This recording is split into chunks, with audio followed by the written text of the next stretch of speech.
Hola, ¿Ya? buenas tardes a todos. Sí, ¿cómo están?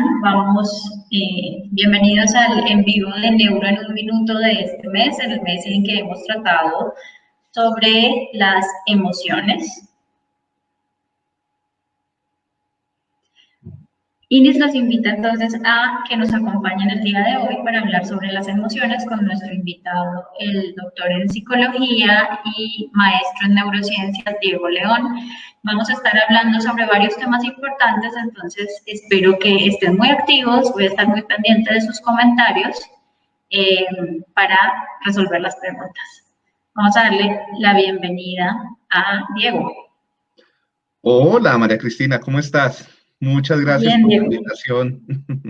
No, Qué a ti rico por preguntar. acompañarlos, sí, qué rico poderlos acompañar con un tema tan importante, tan interesante, que además me motiva, me Ajá, emociona, te emociona. me emociona profundamente y espero que de lo que hablemos hoy le puedan quedar bastantes herramientas e inquietudes a las personas, pues básicamente que eso les sirva Claro, para mejorar un poquito su calidad de vida, que es como la intención de todo perfecto.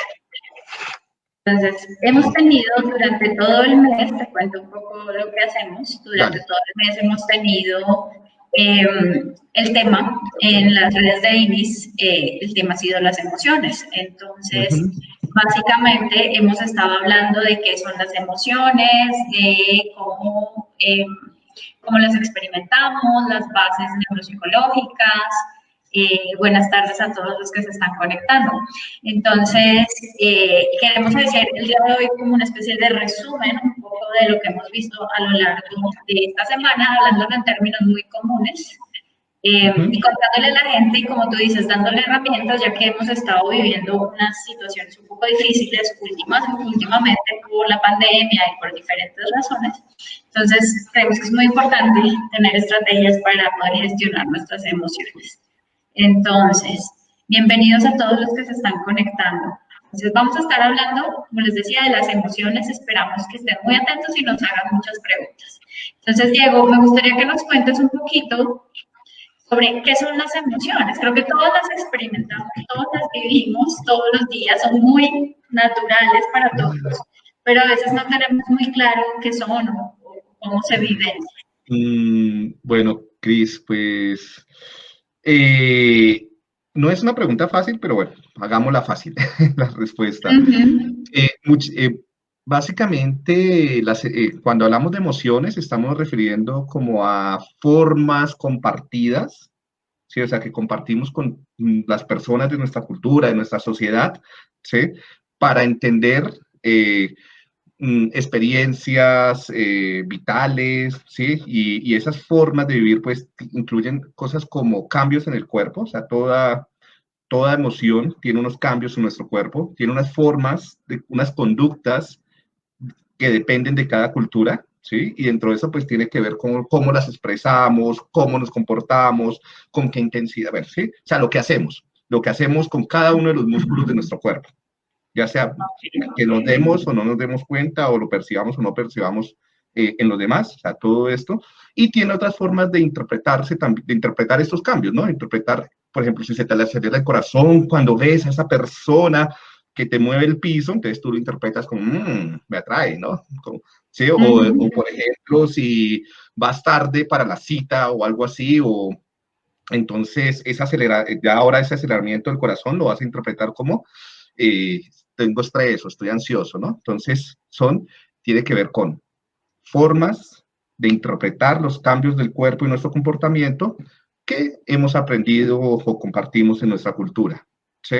Pero entonces ahí habría una cosa muy interesante y es que las emociones comparten el mismo sistema corporal, digámoslo así, para sentirlas, ¿cierto? Entonces una emoción puede activar una misma vía que otra emoción, pero lo que va a variar es nuestra forma de verlo o interpretarlo, ¿cierto? Eh, claro, no, pero no comparte todas las dimensiones corporales, ¿no? Uh O sea, -huh. porque hay muchos matices hormonales, inmunes, fisiológicos, ¿sí? Uh -huh. Entonces, o sea, ¿qué es lo que pasa? Cuando nosotros estamos creciendo, ¿sí? nuestro cuerpo es un caos de respuestas de todos los órganos, ¿sí? Y a partir de la interacción que estamos teniendo con nuestro papá, nuestra mamá, las personas que nos rodean, como que van esculpiendo y van agrupando, ¿sí? Esas formas de cómo el cuerpo responde y funciona, ¿sí? De tal forma que más adelante, cuando ellos se ríen y nosotros nos reímos y le llaman a eso alegría o le llaman a eso satisfacción o júbilo, pasarla bueno, ¿sí? Como sea. Entonces, claro, hay unos cambios que se parecen a otros, como que el corazón se acelere, como que realmente se bombee más sangre, pero hay otros que no. Por ejemplo, para pasarla bueno, hay una mayor liberación, digamos, de endorfinas, ¿sí? Y esa bomba de endorfinas en el cerebro, ya nosotros aprendemos a interpretarla de forma diferente, ¿sí? Y de tal forma que cada vez que se acelera el corazón, que yo vea una sonrisa, ¿sí? Que se hacen las patas de gallina y se liberen endorfinas en el cerebro, y tenga yo como que también un torrente de oxitocina en mi cuerpo, yo digo, estoy como plácido, alegre, como pasándola bien, ¿no? Claro, ya otra cosa sería, por ejemplo, lo que te he dicho, ¿no? Si tú ves un ceño fruncido, ¿sí? También una aceleración de la tasa cardíaca, pero altos niveles, de, digamos, de testosterona o de hormonas sexuales, tú dices, no, estoy como frustrado o iracundo o competitivo, ¿sí? Vas a hacer, así es que se van creando como esas tendencias emocionales. Ok, entonces es como que aprendemos a interpretar toda esa serie de conjuntos de respuestas para poder entender que ese conjunto en particular forma una emoción en particular. Eso. Sí, sí, eso. Y algo importante es el contexto, y es que eso tiene un significado dependiendo del contexto. Puede ser que esos mismos cambios en, digamos, en una comunidad indígena signifiquen una cosa diferente, ¿sí? Entonces, esto nos aleja un poquito de esa idea de que hay emociones universales y que todos los seres humanos tenemos las mismas emociones. ¿No? Lo que muestra un poco más la investigación más reciente es que depende muchísimo como de esa finura del contexto. Por eso es tan importante cuando vamos a hablar con personas de otros lugares, ¿sí? Tratar de ponernos en su lugar, ¿no? De tratar de saber cómo es que lo están viviendo, ¿no? Ok, perfecto. Entonces hay que entenderlo siempre, digamos que sí hay unas bases fisiológicas, cerebrales, que nos van a ayudar a generar estas emociones, pero la forma en que las entendemos va a depender mucho de nuestro entorno y de nuestras interacciones con las demás personas. Sí, un poco en ese sentido y cómo se construyen. Sí. Perfecto, muy bien. Tengo una pregunta relacionada con eso. Justamente, cuando el niño está creciendo o cuando tenemos que responder de alguna manera, ¿tú crees que muchas veces podemos entender esas emociones, digámoslo así? O sea, yo puedo sentir una emoción. Si mi experiencia con mi papá me dice que eso que yo estoy sintiendo es tristeza, pero posiblemente lo que estoy sintiendo es enojo, por la situación y el contexto, pero me enseñan que esa emoción es tristeza, puede generarse esa confusión en esas respuestas emocionales. Como que si el contexto me enseña, o por ejemplo, si me enseñan que no me puedo enojar, que no puedo expresar mi enojo, por ejemplo, siendo una niña, no puedo patear, no puedo gritar, pero al niño sí se lo permiten. Entonces, ¿será que esa interacción va a determinar mucho cómo interpreto o entiendo mis propias emociones? Sí, yo creo que eso hace parte de los libretos o sea, ¿qué es lo que nos da a nosotros también la cultura? Nos da unos libretos, ¿sí? Unos libretos con unas reglas de cómo debes o qué es lo que se espera que cada persona esté haciendo, ¿sí? Me enloquece por lo que está cambiado, no sé cómo ubicarme, o sea, lo que hablábamos hace un momento, ¿no? Está la pantalla invertida, entonces no sé cómo. Corre un poquito a tu izquierda. Se me sale la cara, pero no sé hacia, ya sé, este modo. Bien, entonces te estaba contando que eso, entonces nos dan unos libretos y esos libretos depende, por ejemplo, tienen estereotipos, ¿sí? Y roles de género, ¿sí? Entonces, donde es bien visto, es deseado que las mujeres vivan las emociones o su vida afectiva de cierta forma y los hombres la vivan de otra forma, ¿no? O incluso pueden haber incluso diferencias entre grupos por nivel socioeconómico, ¿sí? ¿Sí? Donde se les permite vivir unas emociones de una forma y a otros de otra, ¿sí? Entonces, creo que tu pregunta un poco hacia allá, ¿no? Entonces, claro, se nos están dando esos guiones, esas reglas para construir nuestra afectividad y nuestra emocionalidad. Y eso más adelante puede ser adaptativo o desadaptativo, dependiendo lo que yo voy a hacer y dónde me voy a desenvolver. ¿Sí? Que no sé si era un poco hacia lo que me estabas preguntando.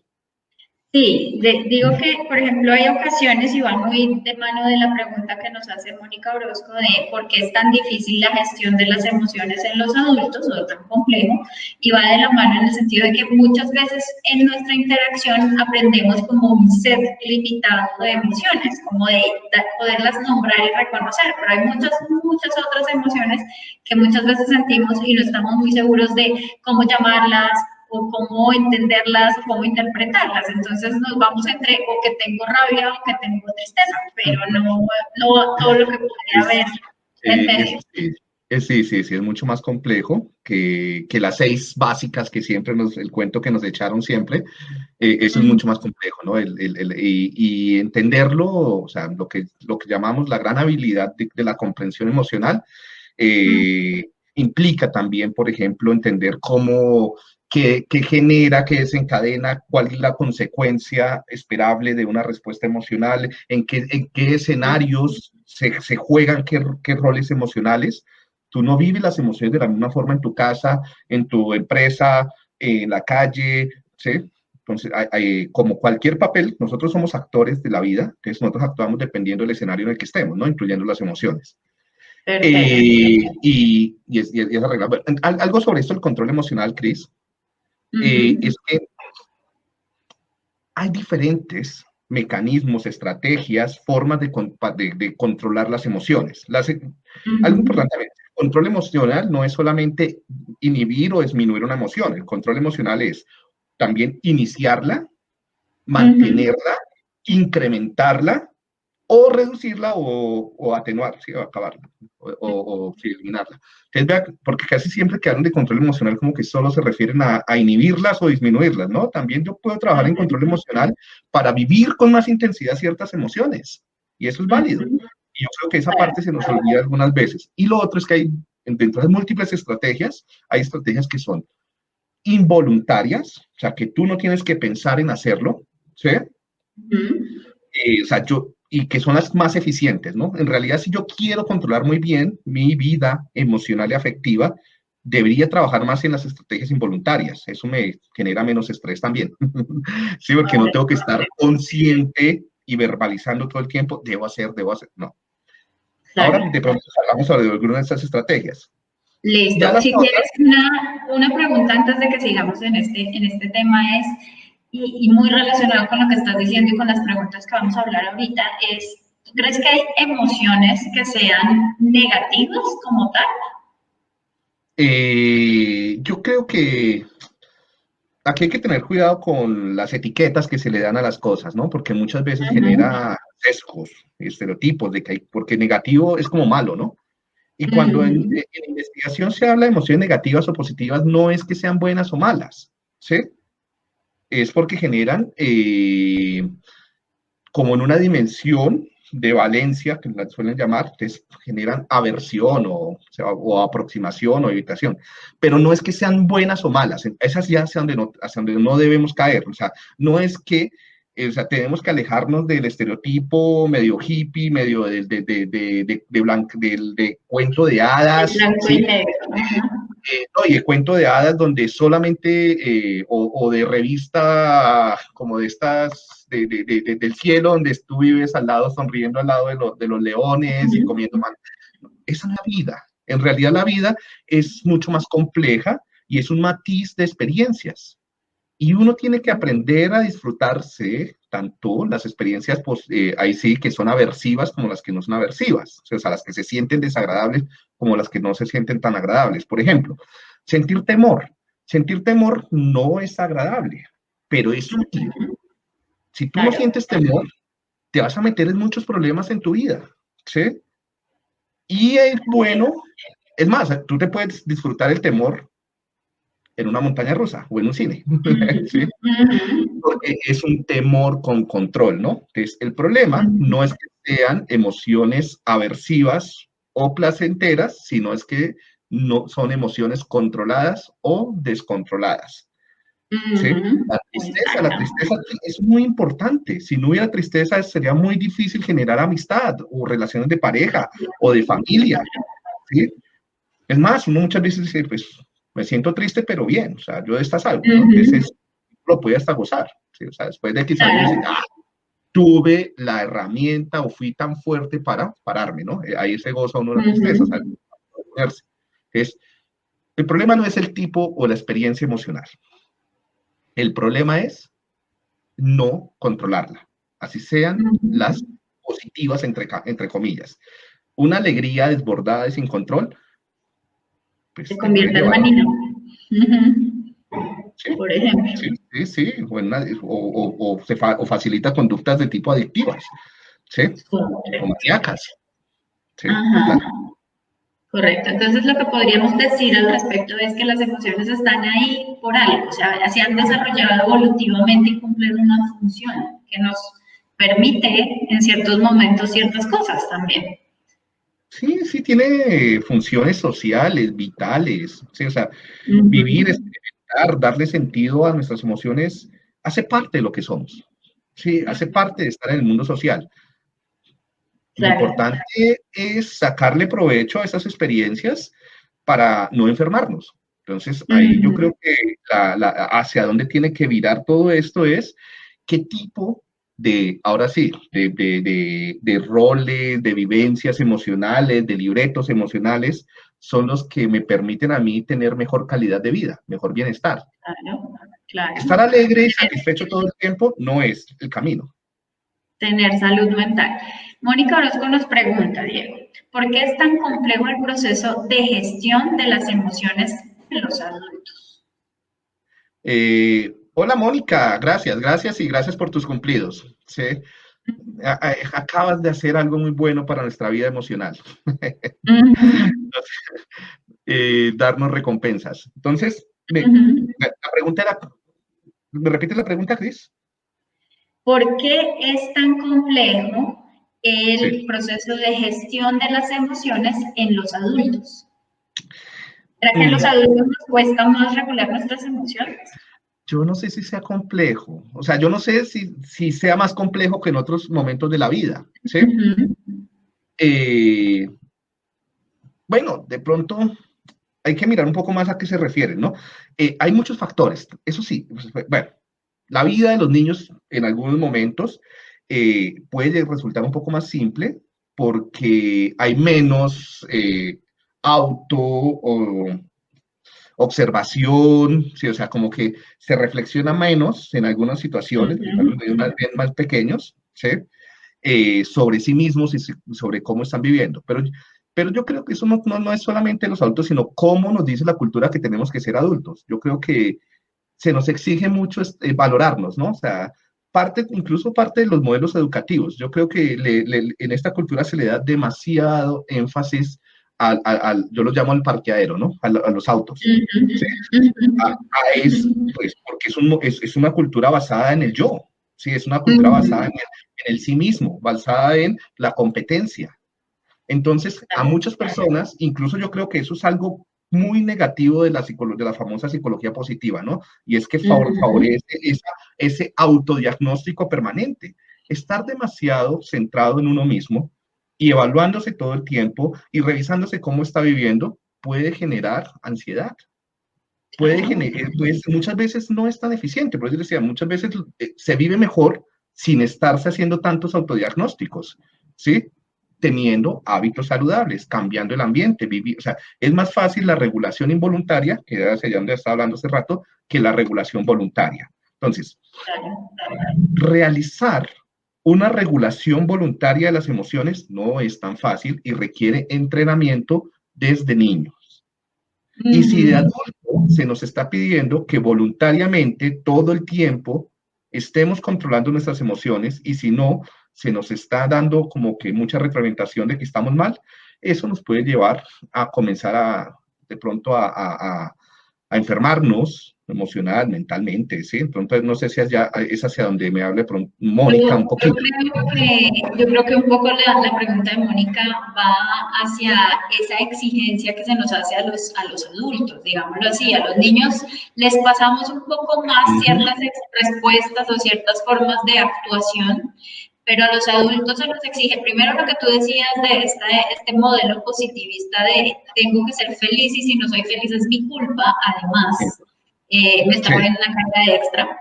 Cuando tengo libertad de sentir toda la gama emocional, o sea, como adulto o ser humano en general, puedo sentir toda la gama emocional. El asunto es que también nos piden que seamos mucho más planos, que no expresemos mucho nuestras emociones. Entonces, en esa medida, pues puede ser una carga mental el hecho de estar, exactamente. Ese hecho de estar luchando con eso nos lleva finalmente a terminar generando ansiedad y aumentando nuestras respuestas de estrés.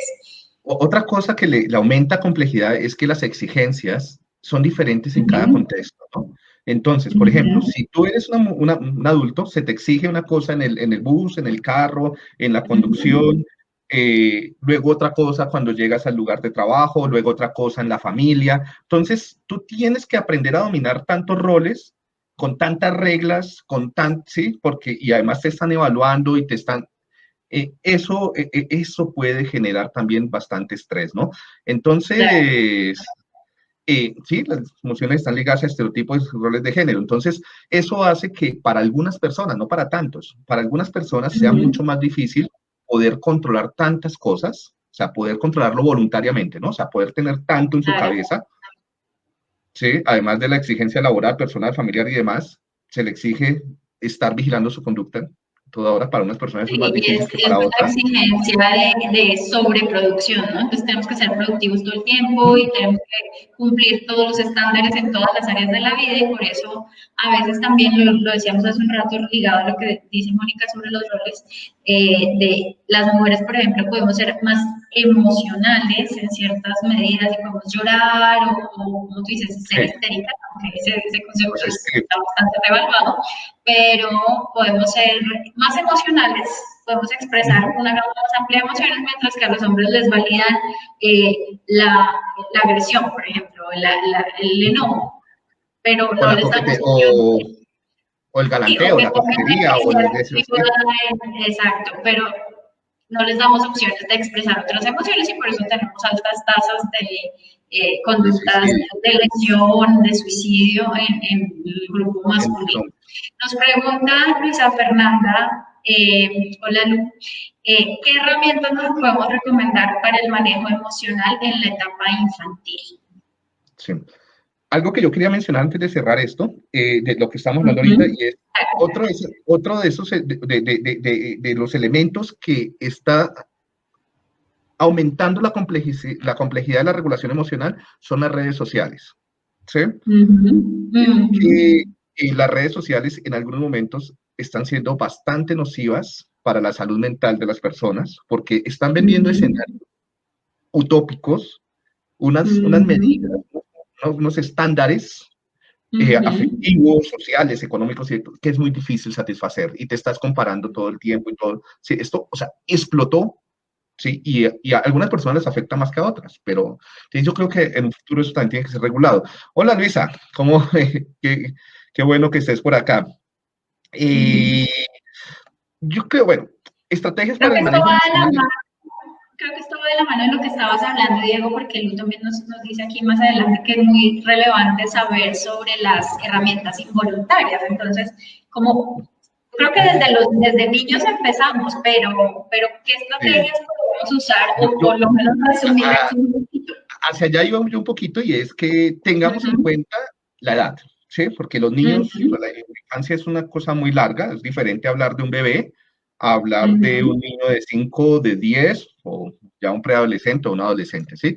Y en cada momento, tanto los roles sociales como el nivel de acceso cognitivo, o sea, las habilidades cognitivas en términos de verbalización, atencionales, ¿sí?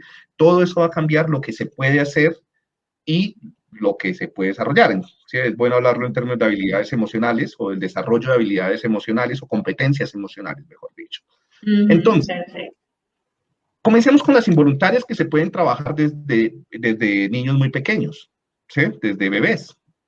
Entonces, podemos trabajar, por ejemplo, con aprendizajes asociativos, ya sea clásicos u operantes, ¿sí? Entonces, por ejemplo, asociar estímulos con experiencias relajantes, placenteras o de interacción social, ¿sí? Entonces, tú puedes asociar una canción, o sea, tal cual como el perrito de Pavlov, ¿no? O sea, la campanita. Entonces, el niño, en lugar de salivar, lo que va a hacer es liberar oxitocina, endorfinas, prolactina, que están asociadas, digamos, a ciertos tipos de emociones y la conducta social de juego y demás también permitiría enlazar el comportamiento y la experiencia, ¿sí? Entonces, podemos diseñar estrategias, pues, ya sea, esto es más guiado por psicólogos que son los que manejan un poco o conocen la teoría del aprendizaje asociativo, ¿sí? Pero entonces, ¿qué puede?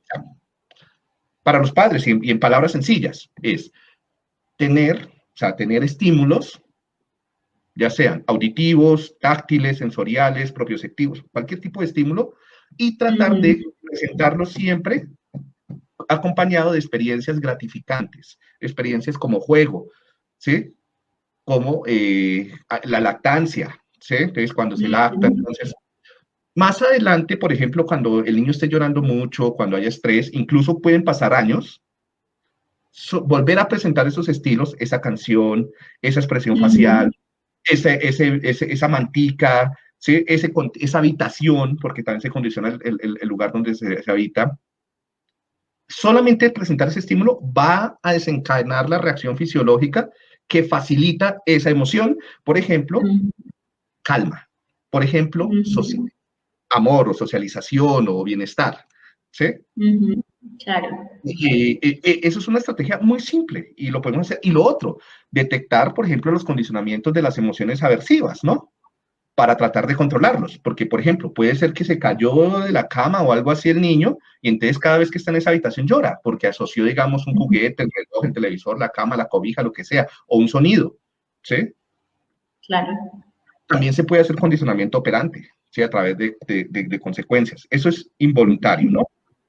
Y muchas veces los trastornos emocionales, a veces, por ejemplo, el caso de las fobias, se dan en esa medida, en términos de un condicionamiento, o sea, un aprendizaje que tuvimos entre una emoción, una respuesta emocional y un estímulo que estaba alrededor nuestro, que a veces ni siquiera tiene que ver con la situación, llevar a que cada vez que esta situación se presenta tengamos esta respuesta. Les doy un ejemplo muy simple. Cuando huelo el pastel que preparaba mi abuelita, el olor de ese pastel me genera mucha tranquilidad, felicidad, y de repente paso frente a la panadería y lo huelo y es como, uy, ¿por qué me estoy Que sintiendo me tan arregló el día.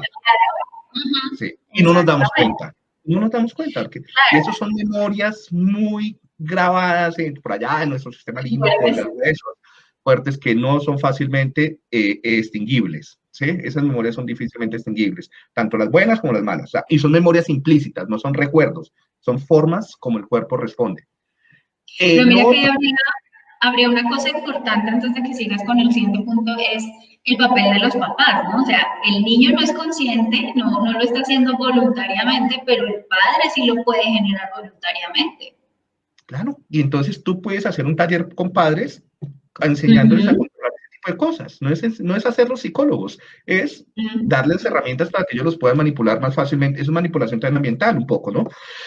Claro. Otra cosa, en niños pequeños, principalmente de cero, o sea, esto se desarrolla alrededor del primer año, coincide muy bien con lo que Piaget alguna vez hablaba como el cuarto, como el estadio del desarrollo motor, cuando supuestamente desarrolla la intencionalidad, es la sensación de control. O sea, es algo que se comienza a desarrollar alrededor de entre el séptimo, octavo mes y se extiende hasta el tercer año más o menos, y es sentir que controlamos.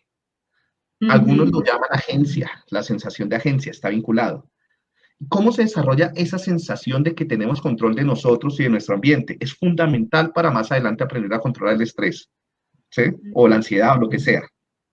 Claro. Y esa sensación se construye a partir de experiencias recompensantes, pero en la cual tú has tenido que hacer algo para llegar a la recompensa. O sea, en última, sí, Cuando uno habla a nivel de neuro, es el sistema de recompensa.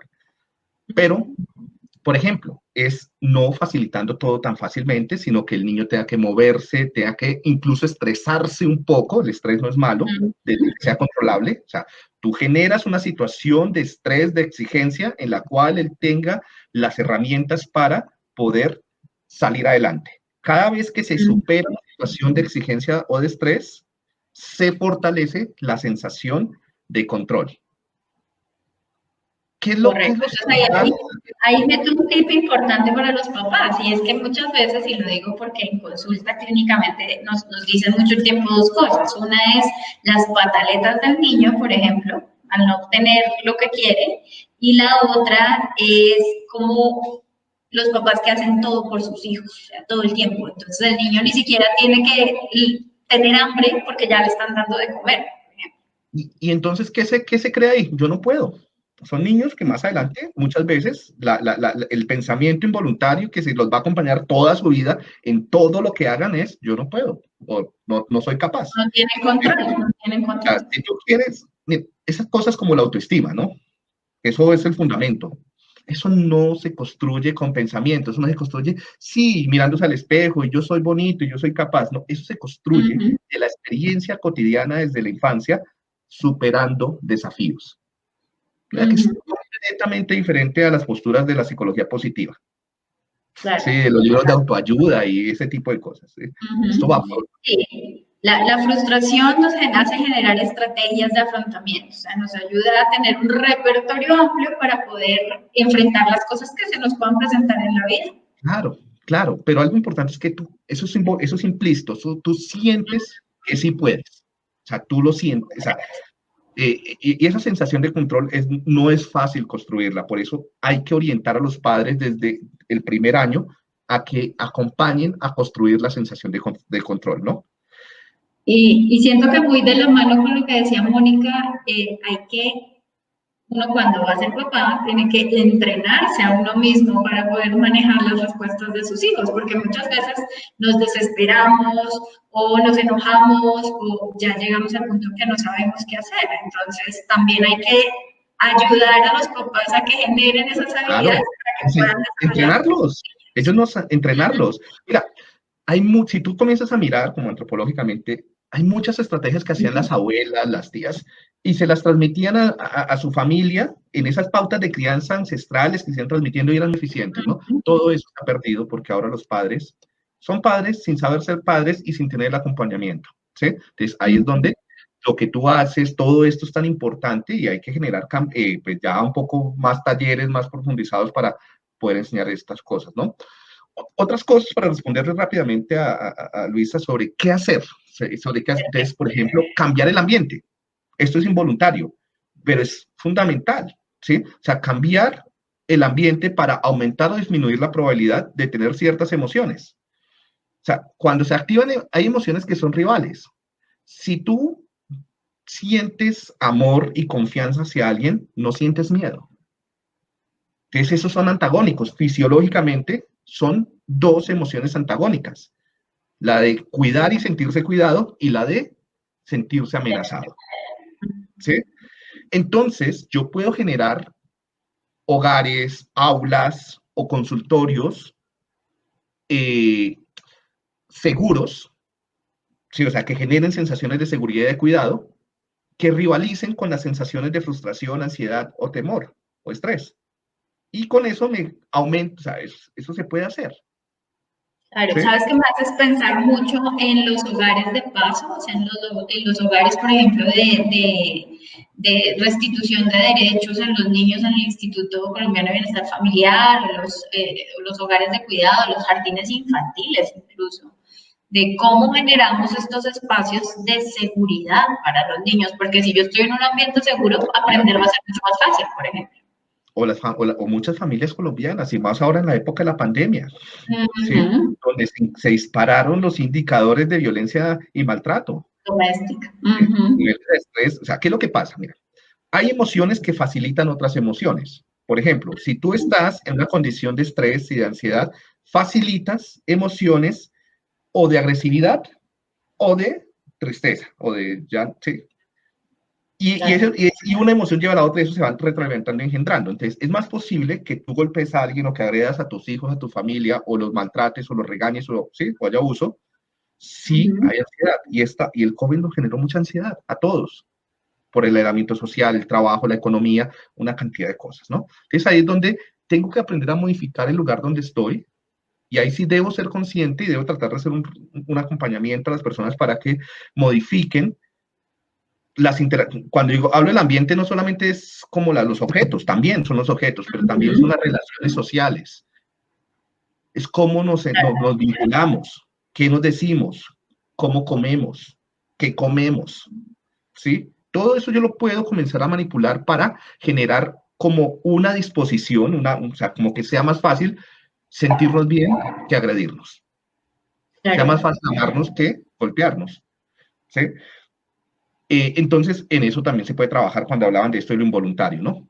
Y ya con los niños, en la medida, entonces, cuando van creciendo, yo tengo que trabajar en otras habilidades, por ejemplo, que ellos aprendan a decir el nombre de, no solamente de las emociones, sino de lo que acompaña a las emociones, de la expresión facial, de cómo se siente el otro, ese lenguaje intencional. Eso es importante, ¿no? Ujú. Hay algo, hay una película muy bonita que me encanta, que salió hace como un año, 2 años, que es basada en una historia de la vida real de que era un programa tipo como Plaza Sésamo, que era como Otro Día en el Vecindario, Another Day in the Neighborhood. ¿Sí? Ujú. Él dice algo interesantísimo, este señor, y es lo que es decible, lo que es nombrable, Se es llama Un buen controlable día en el vecindario. un día en el vecindario. Sí. Ujú. Lo que tú puedes decir, lo que puedas poner en palabra, lo puedes controlar. ¿Sí? Ese Ujú. es el fundamento de las famosas funciones ejecutivas, ¿no? Que no están en el cerebro, sino están, para mí, en la cultura, porque la cultura es la que nos da ese lenguaje, esa herramienta de dominar, ¿sí? Entonces, a los niños tengo que enseñarles, y a los adultos también, para que no sea tan complejo más adelante, a hablar Ujú. de los sentimientos, a hablar de las emociones, a descifrar la fisiología de su cuerpo, la cara, la postura, a tener diálogos afectivos, ¿sí? Cuando Ujú. tú aprendes a dialogar, a narrar, eso lo puedo hacer contando historias, con títeres, ¿sí? Cuando tú Ujú. aprendes a nominar y a narrar lo que sienten los demás y tú mismo, ¿sí? Porque las emociones se viven es compartidas, Ujú. vas adquiriendo un acceso al control de eso. O sea, no puedes controlar lo que no puedas nominar. Eso es una regla, ¿sí? Ok, perfecto.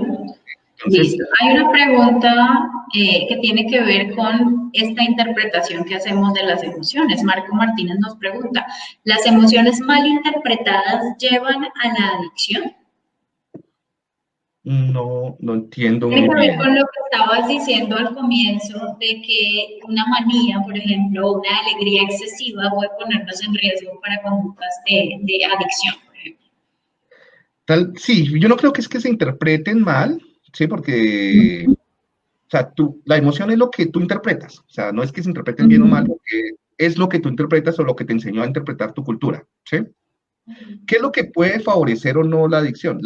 Los problemas de control emocional, ¿sí? Entonces, más que o sea, interpretarlo mal es no, Interpretación. no regularlo. O sea, no controlar tus emociones puede favorecer conductas adictivas o la adicción, ¿sí? Porque hay impulsividad. Por ejemplo, si tú no controlas tu ansiedad, es más probable que seas impulsivo.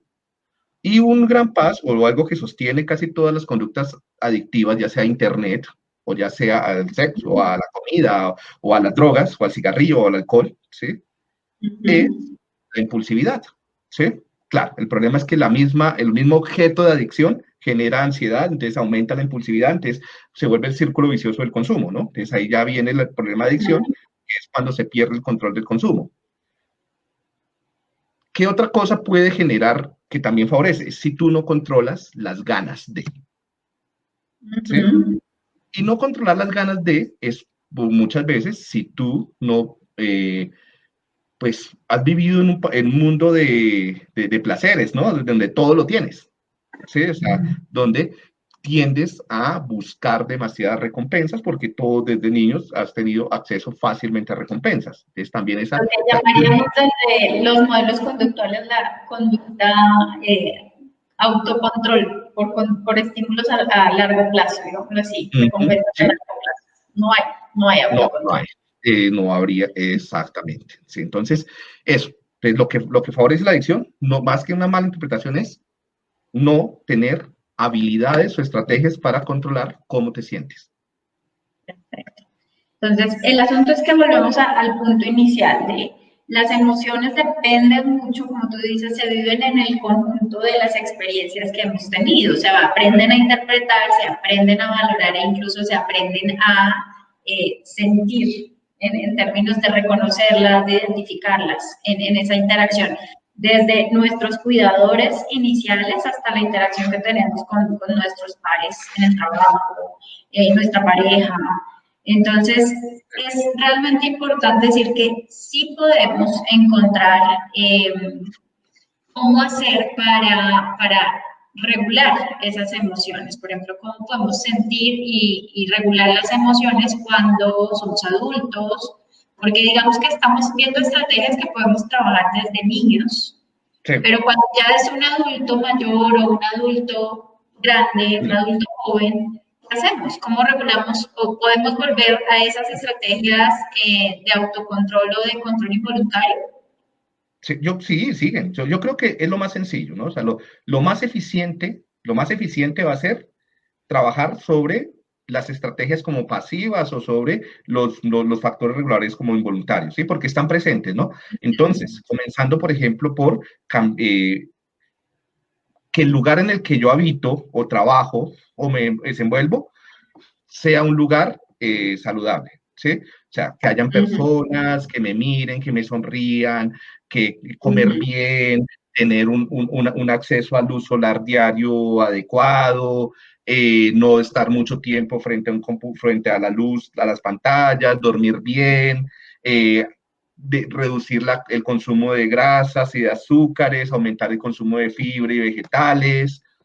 Todo eso genera como el contexto necesario para vivir más saludable tus emociones, tanto las positivas o negativas. Eso va a hacer que cuando te sientas estresado o mal genio, puedas más fácilmente desactivarlo. Y cuando te sientas alegre, también lo controles mejor, ¿sí? O sea, fisiológicamente, tu cuerpo va a promover, ¿no? Y además, como ya he dicho que las emociones no son individuales, sino se comparten, no solamente eso va a generarlo en ti, eso lo va a generar en tus hijos, en tu mamá, en tu papá, o sea, se vuelve una marea, se nos envuelve a todos. Entonces, generamos hogares saludables, ¿sí? Emocionalmente. Eso va de la mano con las estrategias de desarrollo de la salud mental en general, o sea, como el favorecimiento de la salud mental. Claro, entonces proteger el sueño, la alimentación. Bien. Lo otro también son las relaciones sociales. Si hay alguien en tu lugar de trabajo o en tu casa que se la pasa emberracado todo el día y respondiendo agresivamente, ¿sí? O maltratando a las personas, eso se contagia, ¿no? Porque nosotros es como si habitáramos en un estanque. Cualquier cosa que golpee el estanque nos mueve, ¿sí? Entonces, lo mismo, ¿no? Entonces tenemos también que trabajar con las personas que nos rodean en lo posible, ¿no? Y eso ya es parte, depende del cada contexto. Si es la familia, entonces buscar las herramientas de modificar la familia, si es la escuela, a partir de programas educativos, ¿sí? Dirigidos, si es el trabajo, a partir de los departamentos de salud ocupacional y recursos humanos. Bueno, es las relaciones, ¿no? Generando relaciones mucho más seguras, de cuidado y protectoras. Lo otro ya es que podemos hacer ciertas cosas, por ejemplo, fisiológicas, ¿sí? Entonces, fisiológicamente, yo lo veo, hay dos mecanismos fisiológicos que podemos aprender a controlar. Uno es la activación, mejorar el tono del nervio vago, y el otro es disminuir el tono del sistema simpático, ¿sí? ¿Cómo mejoras? O sea, esto es de lo más útil y es como, yo lo pongo así, el nombre vago, y eso suena raro, ¿no? Pero no es nada raro. El nervio vago, pues es un nervio que recorre casi todo el cuerpo. Por todos lados, Sí, básicamente. pero lo importante es que es un nervio que se activa cuando tú estás en situaciones de control ¿sí? Y socialmente vinculantes, ¿sí? Y bueno, y gestión y demás. Entonces, ¿cómo mantienes el tono? No es que esté activo todo el tiempo, es mejorar el tono, o sea, que cuando se active bien y ¿sí? O sea, se module. Por ejemplo, este nervio comienza, hay terminaciones que comienzan desde la cara, ¿no? Desde la oreja. Entonces, puedes comenzar con estimulación del auricular. Entonces, hay unos aparatos que, pero pues digamos que eso no de tan fácil acceso para hacer estimulación eléctrica aquí en esta partecita dentro del oído es donde está la terminación vagal, ¿sí? Pero entonces, ¿qué podemos hacer nosotros? Con un copito lo congelamos, lo mojamos, lo congelamos y con temperatura, ¿sí? Por general el nervio vago responde muy bien al frío, ¿sí? Entonces, temperatura o masajitos, ¿sí? Mejor si es de alguien, de la mamá, el papá, el hijo, la esposa, ¿sí? Lo que sea. Si seguimos bajando, está la faringe y laringe, entonces, ¿cómo la podemos estimular? Por lo general, el nervio se estimula más desde adentro que desde por fuera. Entonces, a ver, ¿cómo estimularías tú tu faringe? Con algún alimento, sonidos, vibraciones. Vibraciones son muy efectivas. ¿Cómo haces vibraciones? Culturales. Cantando, cantar a todo pulmón, Los cantar. mantras de los yogis, por ejemplo. Mantras, total. Hacer gárgaras, ¿sí? Ese tipo de cosas pueden facilitar la estimulación vagal, ¿no? Besar para algunos, depende del beso que se den. O masajitos también, o también frío, ¿sí? Colocarse frío puede servir también, ¿sí? Seguimos bajando. Abdomen y pecho. ¿Cómo estimulo las terminaciones vagales del abdomen y del pecho? Técnicas de respiración. Hay diferentes técnicas de respiración, ¿sí? O, por ejemplo, soplar, ¿sí? Mantenerlo. Esto facilita mejorar el tono vagal. O el simple hecho de hacerte consciente de tu respiración, o sea, de reconocerla y pensarla un poquito. Son las técnicas de meditación. Entonces, hacia allá va mucho las técnicas de meditación y yoga. Otras es, pues, ya con el estiramiento, ¿no? Entonces, por eso el yoga también puede servir, ¿no? Entonces, y también la actividad física, movernos, correr, trotar, bailar. Si bailamos y cantamos, estamos haciéndolo todo, ¿no? Y si además nos están hablando al oído, pues le estamos pegando a ese vago por todo lado, ¿sí? Claro. Nos están preguntando Reír, nuevamente me cómo faltaba reír. trabajar, ok, vale. ¿Cómo Reír, trabajar las emociones en los niños? Entonces creo que estas estrategias de las que estás hablando precisamente van de la mano, precisamente a ayudarles a reconocer. Entonces, estimulación del nervio vago en sus distintos niveles, la sonrisa social, creo que es muy importante el hecho de trabajar nosotros primero, estar tranquilos y calmados para poder ayudarle a los niños a generar una estimulación. Por ejemplo, ahí los masajes con estas sustancias que huelen rico, aceiticos, nos van a ayudar a que el niño, por esté ejemplo, más tranquilo. Por ejemplo, si otras cosas, por ejemplo, se han reportado, duchas frías también estimulan muy bien el nervio vago. ¿Sí? Más que calientes, unos dirían, pero es que el baño caliente es rico, no, pero el nervio vago se estimula más con duchas frías. O sea, es como más a romper. Pero sí, o sea, con los niños tú puedes usar muchas cosas, ¿no? Lo principal con el niño es que el niño se contagia enormemente del contexto en el que está viviendo, ¿no? Entonces, lo primero que yo tengo que hacer para enseñarle a los niños, a la hija de la que me están hablando, a controlar sus emociones, es que los papás aprendan a controlar sus emociones y que las personas que habitan en su casa las controlen, ¿no? O sea, yo no le puedo pedir a mis hijos que no sean ansiosos si pasa algo corriendo y yo me tiro encima y comienzo a gritar, ¿no? Claro. ¿Sí? Por O si todo supuesto. es un show en la casa y entonces la forma de interactuar con ellos es con gritos y con peleas. O sea, pues eso genera dinámicas sociales de la habilidad, ¿sí? Y también la consistencia en las pautas de crianza, ¿no? Entonces, si tú aplicas un castigo, después no puedes aplicar una recompensa. Claro. Y si hay normas, las normas las cumplen todos.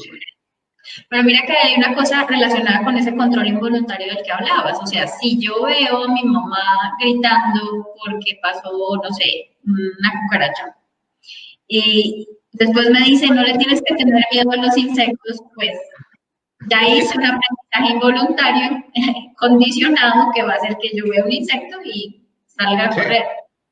Pero si me sí, ven con calma, si lidio con las emociones, pues eso sí, va a guiar a que yo también genere estos aprendizajes condicionados. Pero claro. con respecto también al entorno, creo que eso es clave lo que estabas diciendo, tener acuerdos en el entorno familiar, o sea, todos los que participan en el cuidado de los niños. Claro, esto, recuerden que las reglas, o sea, lo que, y vamos a lo que comenzamos hablando ya hace casi una hora, ¿no? Y es que hay libretos para comportarnos emocionalmente, ¿no? Y esos libretos, pues, son las normas, las reglas, ¿sí? Claro, puede ser que un bebé recién nacido no entienda las normas, pero crecer en ese contexto va a hacer que poco a poco las apropie de forma más oportuna, ¿sí? Si yo espero que el niño tenga 7, 10 años, para imponer las normas, pues ya es muy tarde, porque no hay, o sea, no sea involuntario, voluntariamente ya no está el contexto, ¿sí? Y por lo general nadie la sigue.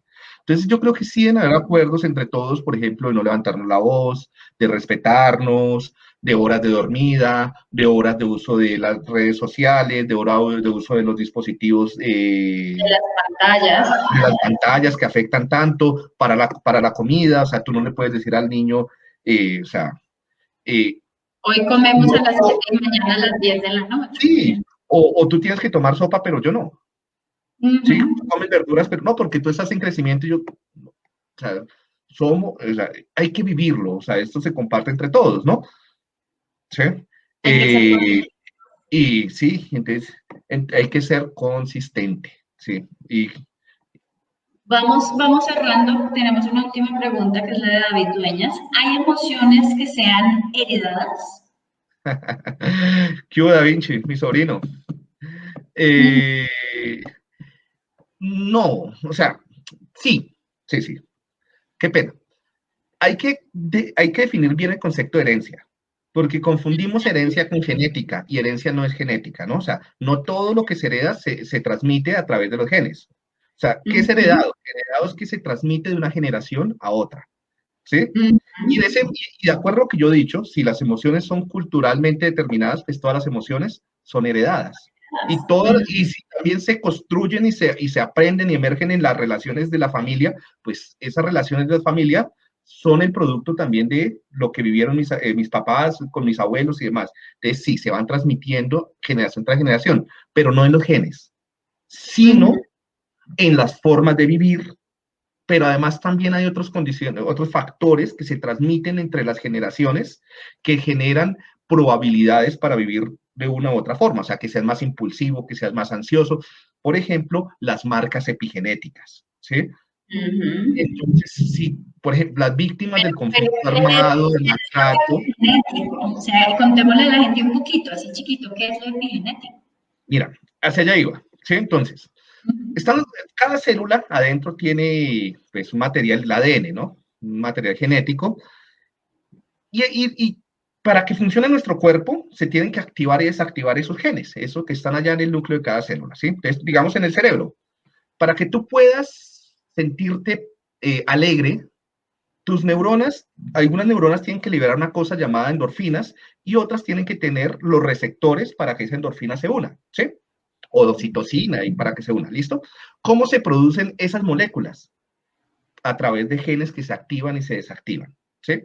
¿Qué es lo que pasa? Esos genes no se activan y se desactivan así nomás, sino que el ambiente en el que estamos como que los marca para que se apaguen como si fuera una lamparita gradual o se enciendan. De tal forma, por ejemplo, que si tú has vivido experiencias de intenso maltrato o violencia desde niño, los genes para producir esos receptores, por ejemplo, de oxitocina, para que las neuronas se puedan comunicar, eso es para que, sí, o sea, se entorpece, eso no funciona bien, ¿sí? Vas a tener, es la comunicación de las neuronas para generar emociones de amor, de cuidado, de alegría, no va a funcionar, o sea, no va a ser tan eficiente, entonces tu cerebro se vuelve un cerebro poco eficiente en esas emociones, ¿sí? ¿Qué es lo que pasa? Hasta ahí es la epigenética en una persona, ¿sí? Cuando esas marcas se pegan a los óvulos y espermatozoides, se pueden heredar a la descendencia. Porque no solamente llegan a la neurona. Entonces, por ejemplo, la mamita que fuma, la mamita que se estresa mucho, o el papá que bebe mucho alcohol, o el que fue víctima del conflicto armado, o el que fue víctima de violaciones, o sea, no solamente sexuales, sino otras. O Eso se incluso mete a cosas más todas sus simples, células. como la mala alimentación, La la mala, comida, los sí. tóxicos, los factores ambientales en general. Y eso genera marcas en tus espermatozoides y en tus óvulos que tú puedes transmitírselas a tus hijos. Eso no quiere decir que el hijo va a ser, o sea, que se hereda la experiencia, ¿no? No, la experiencia no se hereda.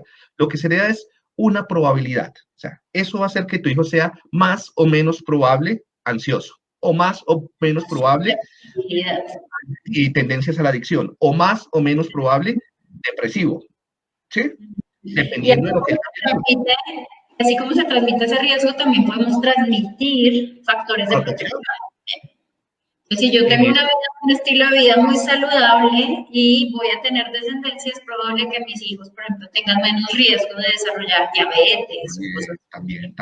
también, y hacia allá esto no es solamente de talleres y demás, esto en algún momento tiene que generar políticas públicas. Políticas Esto en públicas. general, en un futuro, esto tiene que ser tomado en serio, digamos, por un Ministerio de Salud o de Educación, para generar ciclos, o sea, porque si yo intervengo, digamos, en una comunidad de desplazados y aumento su bienestar, los hijos de esas personas no van a irse, van a tener menos probabilidad de embarazarse tempranamente, consumir drogas, de robar, de ser agresivos. ¿Sí? ¿Qué es lo que pasa? Estamos en ciclos de violencia porque no hacemos esa inversión social. Por supuesto. Bueno, Diego, pues vamos cerrando, se nos pasó un poco más el tiempo, estaba muy interesante nuestra conversación. Les agradecemos a todos por su atención, esperamos que les guste mucho. Hago la cuña publicitaria en nuestra página de Facebook, van a encontrar en la sección de videos nuestras publicaciones de los últimos videos de este mes que precisamente hablan de todos estos temas, de las emociones, que indagan más sobre sistema nervioso, sobre los neurotransmisores, sobre cómo se desarrollan las emociones en los niños, sobre los sistemas emocionales, y en nuestros CINIS Recomienda también encontrarán recomendaciones precisamente sobre cómo hacer el cuidado, gestionar nuestras emociones. Entonces, esto va a ser absolutamente importante para todas nuestras familias. Como sí, Cris, como hablamos tanto, Ajá, si quieres hacer iba a una decir, conclusión. yo, pues preparando y echando un poquito globo, yo había hecho como una lista de muchas de estas estrategias, ¿sí? No sé si las puedes compartir en el chat o algo así del Facebook Live. Yo te lo acabé de pegar en este chat, pero creo que este no es el mismo en Facebook. O no sé si yo puedo entrar acá al Facebook Live y compartirlo directamente. Mira si está completo y me lo pasas y yo lo voy pasando. Dale, dale. Ah, te lo voy a pegar acá por WhatsApp. Ahí está el resumen de toda esa cantidad de cosas, de estrategias que comenté. Perfecto. Y muchas gracias. No, muchísimas gracias a ti por tu compañía, por tus explicaciones. Esperamos que haya sido del agrado de quienes nos acompañaron hoy y que haya llegado pues, a las personas en un lenguaje comprensible. Les agradecemos mucho, esperamos que nos acompañen el próximo mes. Vamos a tener un mes hablando sobre las mujeres, precisamente por ser el mes del Día Internacional de la Mujer. Entonces vamos a estar hablando temas diversos sobre las mujeres. Los invitamos también al live que vamos a tener a final de mes, justamente el 26 de marzo, sobre mujeres. Entonces estaremos contando a lo largo del mes. Esperamos que nos acompañen. Cuéntanos de qué les gustaría saber en neurociencias y en salud mental en general. Y pues nada, con Diego esperamos seguir haciendo colaboraciones y contándoles muchas cosas más. Muchas gracias, Cris. Y cualquier cosa, las personas que estuvieron acá, pues espero haberlos emocionado también un poco. Y si tienen alguna duda, me pueden contactar por cualquiera de mis redes sociales. Me buscan como Diego Neurociencias en YouTube, en Twitter, y en Instagram, como me pueden encontrar como Diego Neurociencias. Bien. Y Cris, espero que nos encontremos prontamente para más colaboraciones. Claro que sí, así será. Bueno, muchas gracias a todos, nos vemos próximamente. Chao.